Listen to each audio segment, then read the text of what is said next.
Most creatures, when they die out, at least leave behind a clear answer of what they were. A fish, a bug, a lizard, something. You don't even get that. You are so strange, so impossible to figure out, that 300 million years after you die, the smartest minds on the entire planet will stare at your body, scratch their heads, and basically go, "What on earth even are you?" You don't get to be understood. You get to be a riddle with eyes on a stick. Welcome to life as a Tully Monster. But let's rewind, way back, about 300 million years, long before there were dinosaurs, long before pretty much anything you'd recognize. Back to a warm, muddy coastline in what will one day be Illinois, in the United States. Right now it's a swampy river delta, where fresh water meets the sea in a murky soup of mud and rotting plants. And this is where you live. This is home. Get comfortable, because it's about to get weird. This is the Carboniferous, a steamy, oxygen-rich age of endless swamps and monster bugs, where dragonflies grow as big as hawks and millipedes get as long as a car. It's a wild, crowded, dangerous time to be alive, and you're about to face it as one of the smallest, softest, strangest things in the whole murky soup.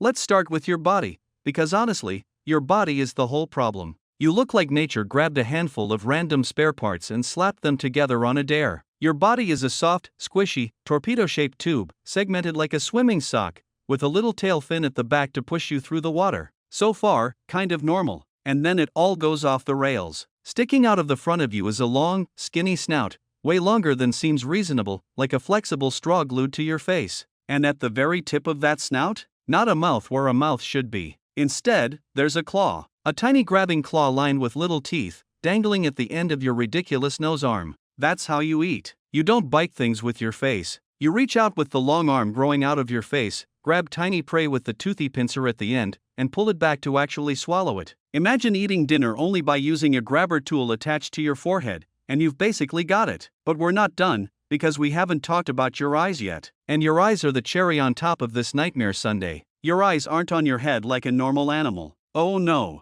They're mounted on the ends of a stiff bar that sticks straight out sideways from your body, one eye on the left tip, one on the right, like somebody jammed a tiny set of handlebars through you and stuck an eyeball on each end. You've basically got hammerhead shark vibes, except weirder, because the rest of you doesn't match at all. So picture the full package now. A soft squishy tube, a long arm nose with a clawed mouth on the end, and two eyes sticking out sideways on a pole. That's you. That's what you are. And you have to actually live your whole life inside that body. And none of these spare parts make your life any easier. Those eyes out on a bar give you a strange, splayed-out view of the world, but you can't just turn your head and focus like a normal animal. Your clawed snout has to be aimed and stabbed like a tool instead of simply snapped shut like a jaw. Everything about you is fiddly, indirect, and overcomplicated, in a world where the simple, fast, well-armored animals are the ones that actually survive. And living in that body, in that world, is no joke. You're small. Most of your kind are only a few inches long, maybe up to a foot if you're really pushing it.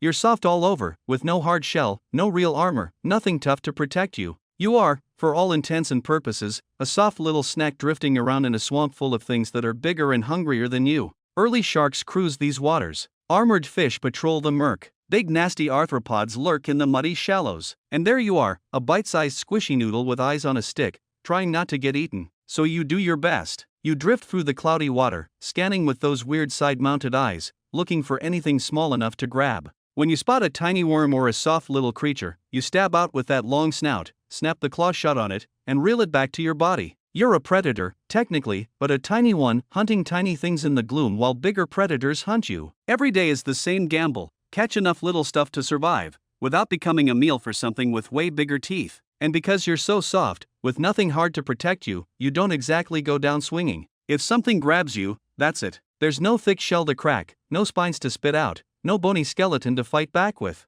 You're squish. You're easy. You're exactly the kind of low-effort meal a hungry swamp predator dreams about. But let's say you survive all that. Let's say you grow up, you hunt, you breed, you do the whole Tully Monster thing for as long as you get. Eventually, like everything, you die. And here's where your story takes a turn that nobody, not even you, could ever see coming. When you die, you sink down into the soft, oxygen-starved mud of that swampy delta. And normally, a soft-bodied little creature like you would just rot away into nothing, leaving zero trace that you ever existed. But this particular mud is special. In this exact spot, the conditions are just right to wrap your soft body up and fossilize it inside a hard lump of stone before you can fully rot. This place, these mudstone nodules, will one day become one of the most famous fossil sites on the planet, precisely because it's one of the rare spots that captures soft, squishy creatures that normally disappear without a single trace. So the very thing that made you so fragile in life, your total lack of hard parts, is the exact same thing that turns your preserved body into a once-in-a-lifetime scientific puzzle. Your squishy, impossible form gets locked into rock, frozen in time, eyes on a stick, and grabber nose and all. And then you wait. For 300 million years. Whole eras come and go. The dinosaurs rise and get wiped out. Continents drift across the planet. And the entire time, you're just sitting there, a weird little ghost sealed in a rock in the ground in Illinois. Until one day, in the 1950s, a guy out hunting for fossils cracks open a rock and finds you.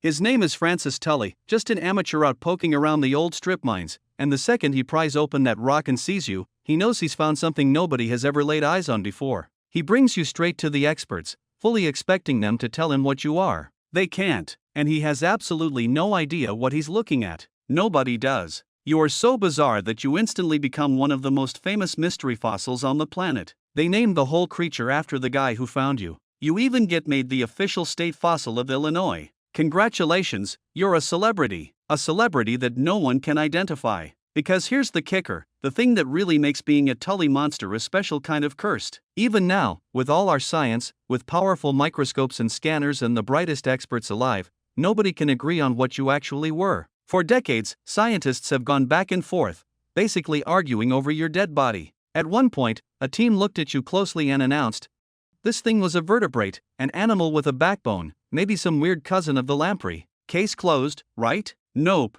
Another team came along, studied you again, and said, "No way, the evidence doesn't add up. This thing was not a vertebrate at all. It has to be some kind of invertebrate, something boneless and totally different." Then more researchers jumped in, taking sides, publishing papers, poking at your fossil, and flipping the answer back and forth. Vertebrate, invertebrate, vertebrate again, maybe neither. The argument has been raging for over half a century, and after all of it, all those careful studies and high-tech scans and brilliant scientists, they still cannot agree on the most basic question about you. Every clue your fossil offers seems to point in two directions at once. The shape of your eyes, the makeup of your little teeth, the faint ghost of your insides. Scientists read the very same evidence and somehow reach opposite conclusions, like you were specifically built to start fights. They don't know if you're more like a fish or more like a slug. They can't even confidently place you on the tree of life. You are a creature so strange that you broke our ability to classify you. And it gets lonelier than that. As far as we know, you only ever existed in this one spot.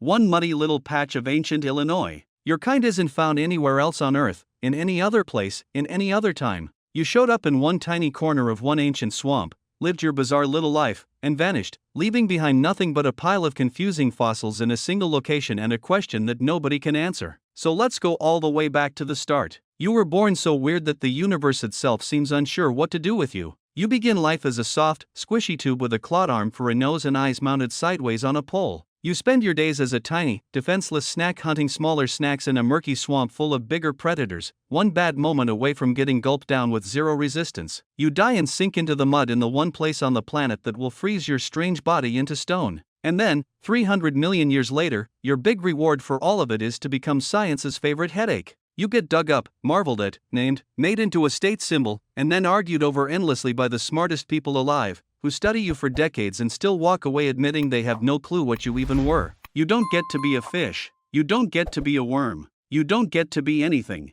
You just get to be the question mark of the fossil record, the monster nobody can solve. That's what it means to be born a Tully Monster. You lived as a soft, hunted oddity in a single muddy corner of a vanished world, and your entire legacy, your one mark on the universe, is to leave every creature that comes after you completely, hopelessly confused about what you were. Be glad you weren't born as one.